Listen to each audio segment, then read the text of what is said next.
தமிழர்கள் தங்கள் மொழியை ஒரு மொழியாக கருதவில்லை என் அன்பு சொந்தங்களே. தமிழர்கள் தங்கள் மொழியை உயிரென போற்றினார். தமிழுக்கு அமுதென்று பேர். அந்த தமிழ் இன்பத் தமிழ் எங்கள் உயிர்.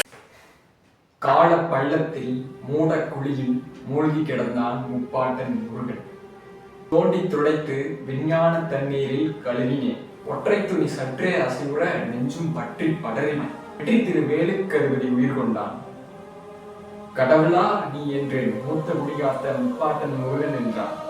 குடி ஏன் குடி என்றேன். ஆதி மனிதன் வாழ்ந்த குடி அதுதானே என்றான். மலையில் ஏன் குறையுடை கொண்டாய் என்றேன்.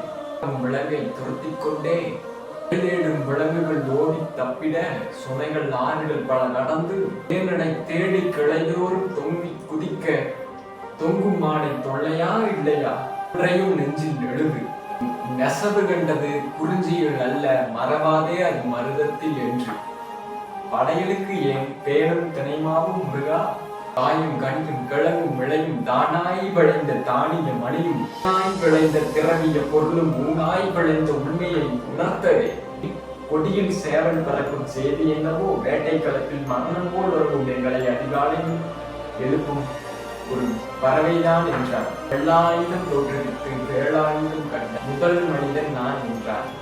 வேலின் தொழில்கள் வெற்றி கண்டதும் வேட்டை காட்டில் வெற்றி தந்ததும் அன்னைக்கு காவல் தந்ததும் தம்மின் மானம் காத்ததும் மாற்றார் விரட்டி மண் குளம் காத்ததும் தோழிகளை விளங்குண்ணாமல் அண்ணால் காத்ததும் கைவேல் கைவேல் தானடா. நீ நான் இல்லை என்றால் கைவேல் ஏறடா. கைவேல் கைவேல் தானடா. கைவேல் இல்லையெனில் நீ நான் ஏறடா.